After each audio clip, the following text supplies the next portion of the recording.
আজকে তোমাদের সহজে ক্যানভাস বানানোর যেটা সেটা বলবো। এটার জন্য লাগবে একটা ক্যালেন্ডারের কাগজ, ক্যালেন্ডারের পিছনে সাদা থাকে ওই রকম ক্যালেন্ডার লাগবে।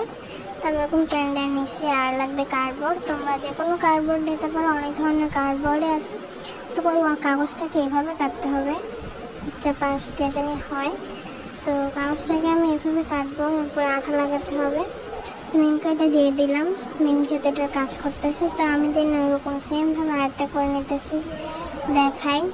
এই তো এইভাবে আমি কেটে দিয়ে দিয়েছি। ওদিকে বৃষ্টি হইতেছে, মেঘ চমকাতেছে, আমার ভিজতে ইচ্ছা করতেছে। তো এইভাবে আমি ক্যানভাস বানিয়ে নিলাম। তো এখানে আমি অনেক ক্যানভাস বানাইছি এতক্ষণে, তো ভাবলাম তোমাদের সাথে সহজ ভিডিও করা শেয়ার। তো আমি এগুলা ক্যানভাসে আমি ড্রয়িং করি। তো এই তো আমার ক্যানভাস। এখানে মোট গণি মোট 19 থেকে 20টা এরকম ক্যানভাস আছে। তো আমি তোমাদের প্রসেসটা আরেকবার বলে দিই। তো এটা হচ্ছে গিয়ে বানাতে হবে, কার্ডবোর্ড নিতে হবে, কার্ডবোর্ড তোমাদের ক্যানভাস অনুযায়ী কাটতে হবে। তো তারপরে হচ্ছে গিয়ে ক্যালেন্ডার কাগজ নিতে হবে, যেটাতে পিছনে সাদা আছে। তারপরে যে ক্যানভাসটা নিচ্ছে কার্ডবোর্ড সেই অনুযায়ী কেটে নিতে হবে।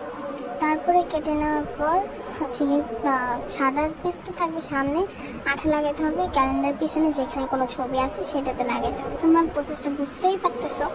তো আমি এভাবেই সব ক্যানভাস করে নিছি। তো আমি হচ্ছে গিয়ে তারপর আঠা দিয়ে আমি লাগিয়ে নিছি। তো এটা কাটতে হবে চারপাশ দিয়ে 4টা, এভাবেই কাটতে হবে। তো এই ছিল আমার সব ক্যানভাস। দেখো অনেকগুলো তোমরাও চাইলে সেমভাবে বানিয়ে নিতে পারো। তো এই দেখো মনে হচ্ছে পুরো দোকানের মতো। তো আজকে এতটুকুই ছিল। Bye bye.